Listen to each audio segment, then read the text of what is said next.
తెలుగుదేశం పార్టీలో ఏదన్నా ఒక అంశం ప్రజల్లోకి అటు కార్యకర్తల్లోకి తీసుకువెళ్ళాలంటే ముందుగా బయట వారి చేత మాట్లాడిస్తూ ఉంటారు. ఇది తెలుగుదేశం పార్టీలో ముందు నుంచి వస్తున్నటువంటి వ్యవహారమే. తెలుగుదేశం పార్టీలో అనూహ్యంగా ఏదైనా మార్పులు చేపట్టాలి, లేదంటే ఒక అంశం మీద ప్రధానంగా రాష్ట్ర వ్యాప్తంగా చర్చ జరగాలి, లేదంటే దీని మీద ఎటువంటి ప్రజాభిప్రాయం సేకరించాలంటే ఐవీఆర్ఎస్కి సంబంధించిన కాల్స్ కూడా దాన్ని పరిగణలోకి తీసుకుంటూ ఉంటారు. ప్రస్తుతం ఒక అంశం చాలా సోషల్ మీడియాలో చర్చనీయాంశంగా మారింది. అది 29 అంటే 2029 ఎన్నికల నాటికి టీడీపీ నుంచి సీఎం అభ్యర్థి ఎవరు అనే దాని మీద ఒక చర్చ తెరలేసింది. దీని మీద నారా లోకేష్ గారి పేరును ప్రస్తావిస్తూ కూడా టీడీపీకి అనుకూలంగా ఉన్నటువంటి కొన్ని సర్వే సంస్థలు దాన్ని సోషల్ మీడియా వేదికగా ప్రచారం చేస్తూ ఉన్నాయి. అంటే తెలుగుదేశం పార్టీలో ముందు నుంచి కూడా ఈ ఆచారం ఉంటుంది. ఏదైనా కీలకమైన నిర్ణయం తీసుకోవాలి, కీలకమైన మార్పులు తీసుకురావాలి పార్టీలో అంటే దీన్ని బయట చర్చ ఎక్కువ పెట్టిన తర్వాత పార్టీలో అంతర్గతంగా చర్చిస్తూ ఉంటారు. లేదంటే అంతర్గతంగా చర్చ జరిగినా దీన్ని బయటకు పొక్కకుండా బయట జనాభిప్రాయం ఇలా ఉంది కాబట్టి మేము ఈ నిర్ణయం తీసుకుంటున్నాం అనే వ్యవహార శైలి టీడీపీలో కనిపిస్తూ ఉంటుంది. అదే చర్చ ప్రస్తుతం తెలుగుదేశం పార్టీలో ఒకవేళ 2029 ఎన్నికలకు ఎవరు సీఎం అభ్యర్థిగా ఉండాలంటే నారా లోకేష్ గారి పేరు తెరపైకి తీసుకొచ్చారు. అయితే కూటమి పార్టీలు 15 ఏళ్ల పాటు కొనసాగుతాయి, పొత్తు 15 ఏళ్ల పాటు కొనసాగుతుంది, ఖచ్చితంగా కూటమి అధికారంలోకి వస్తుందని అని చెప్పి కూడా పవన్ కళ్యాణ్ గారు తన సొంత ఎజెండాగా దీన్ని మోస్తూ ఉన్నారు. అయితే ఆయన ఎప్పుడూ కూడా సీఎం పదవి మీద దీని మీద ఎప్పుడు ప్రచారం చేసి ఎప్పుడు స్పష్టమైన ప్రకటన చేసిన పరిస్థితి మనం ఎప్పుడు చూడలేదు. కానీ టీడీపీలో గత 6 నెలల క్రితం చూసుకుంటే టీడీపీలో మాత్రం ఒక చర్చ తెర మీదకి వచ్చింది. పవన్ కళ్యాణ్కి డిప్యూటీ సీఎం పదవి ఇచ్చారు కాబట్టి నారా లోకేష్కి కూడా డిప్యూటీ సీఎం పదవి ఇవ్వాలనే ప్రచారం తీసుకొచ్చారు. అయితే దీన్ని జనసేన టీడీపీ మధ్య ఒక వర్గపోరు తయారయ్యే విధంగా ఉందన్న నేపథ్యంలోనే టీడీపీ దానికి స్వస్తి పలికింది. ప్రస్తుతం ఇంకా 14 నెలలే గడిచింది, ప్రభుత్వం ఏర్పాటు ఇంకా 14 నెలల ఉంది.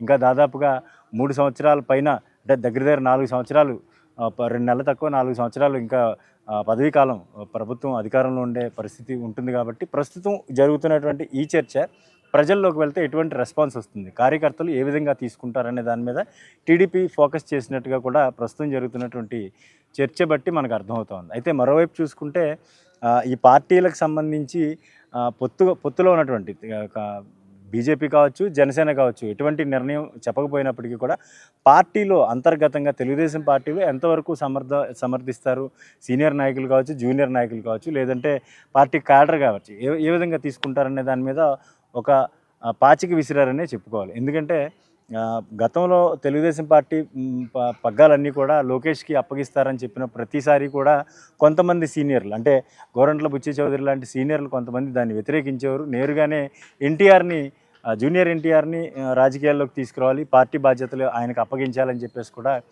పలు విమర్శనాత్మక ప్రెస్ మీట్లు పెట్టినట్టుగా కూడా మనం చూసాం. ప్రస్తుతం ఆ పరిస్థితి పార్టీలో లేదు. ఎందుకంటే తెలుగుదేశం పార్టీ సీనియర్ నేతగా ఉన్నటువంటి బుచ్చి చౌదరి గారు కూడా ప్రస్తుతం కొంచెం మెతకబడ్డారు.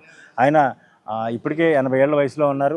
7వసారి ఎమ్మెల్యేగా పనిచేస్తున్న నేపథ్యంలో ఒక్కసారి కూడా మంత్రి పదవి ఆయన చేపట్టలేదు. కనీసం ఒక్కసారైనా మంత్రి పదవి చేపట్టాలి, తెలుగుదేశం పార్టీకి సంబంధించి క్యాబినెట్ మంత్రిగా, లేదంటే రేపు భవిష్యత్తులో మాజీ మంత్రిగా అయినా ఆయన ప్రచారంలోకి రావాలనే ఉత్సుకత ఆయనలో కనిపిస్తున్నట్టు ఈ మధ్యన కథనాలు వెలువడుతూ ఉన్నాయి. ఆయన కూడా కొంత తెలుగుదేశం పార్టీ అధినాయకత్వం మీద ఒకప్పుడు విమర్శలు చేసేవారు, కానీ ప్రస్తుతం ఎక్కడ విమర్శలు చేయట్లేదు.